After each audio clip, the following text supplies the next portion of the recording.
بسم الله الرحمن الرحيم. سبح اسم ربك الأعلى الذي خلق فسوى والذي قدر فهدى والذي أخرج المرعى فجعله غثاء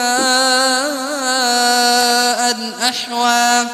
سنقرئك فلا تنسى إلا ما شاء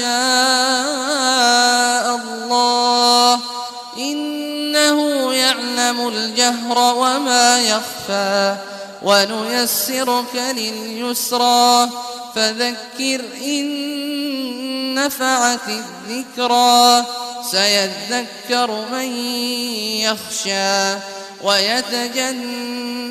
الأشقى الذي يصلى النار الكبرى